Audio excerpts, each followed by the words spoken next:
Bilol yangi uyga ko'chib kelganida hammasi joyida edi. Xonalar toza, qo'shnilar sokin.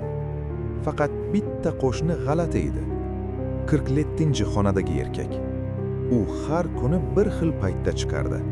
Har kuni bir xil kiyimda va eng yomoni hech qachon ko'zini uzmasdi. "Assalomu alaykum qo'shni", derdi u har safar. Jilmayib, juda sokin. Bir kuni Bilol kech qaytdi. Soat tungi 2 dan sal o'tgan edi. Zinadan chiqayotganda 47-xonaning eshigi yarim ochiq ekanini ko'rdi. Ichkaridan yorug'lik yo'q edi. Lekin og'ir hid kelardi. Temirga o'xshash, qonga o'xshash. Bilol tez yurib o'z xonasiga kirdi. Ertalabi politsiya keldi. 47-xonani ochishdi.